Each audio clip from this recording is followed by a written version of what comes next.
for your expertise. I'll get back to more calls if I get the chance. Barry Cassidy joining us shortly to look at federal and also state politics. But if you catch a train this week, you may find somewhere in the train is a balloon. James Hogan can tell us why. He's from the Pop for Poetry organisation. Morning to you, James. Good morning, John. Can you hear me all right? Loud and clear. What's happening with the balloons on trains?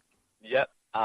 So this week on morning trains, a group of people are getting together at an obscenely early hour, which you're probably very familiar with, and going out to the end of train lines and putting about 60 balloons on a train running inbound to the city. And why?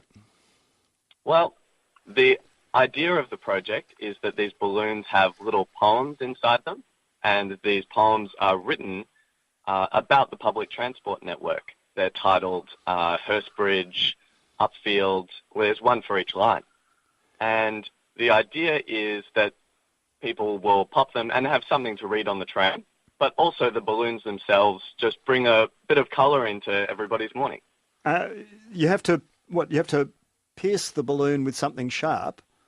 Yeah, well, I mean, it's something that we've really enjoyed about the project is that there's a bit of a mystery to the actual object of a balloon and the invitation, which is actually printed on the balloon. It says Pop for Poetry. But it also makes a fairly startling noise. Some people might be alarmed.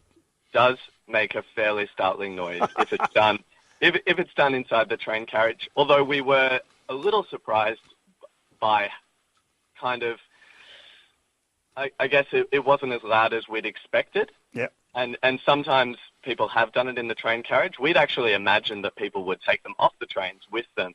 And oh no, you wouldn't be able to resist the temptation. How long are the poems, James? They have to be quite small because we have to stuff them inside the balloons before we inflate them with helium, which is a bit of an ordeal. A bit tricky to roll up very, very tight and pop it in. That's exactly right. So they're generally about an A4 page long. Wow, and who's written them? Well, actually, we have here there's a little team of us, and I, in fact, asked if you could hear us all right because I've put you on speakerphone and I've got the rest of sort of the excited little team here all listening in. Are they all there? Can they all say a big hello? Hey! Hello. How many poets are there? Well, there's actually 3 poets here.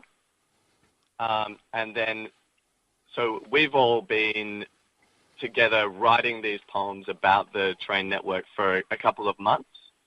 And then in the last week or two, we assembled a crack team to help us actually get up and work out how to blow up these balloons from the back of a car in car parks outside train stations, which has been a pretty logistically difficult operation. It would indeed. Now, is this done out of the goodness of your heart, or is there some sort of an arts grant behind all of this? Yeah, well, this is actually a bit of the fabled something for nothing, and we didn't receive any grant or any money. In fact, we're not even a real company. We're just really a bunch guerrilla of people. Poets. Yeah, renegade rhymers. Did you have to get permission to put the balloons on the trains?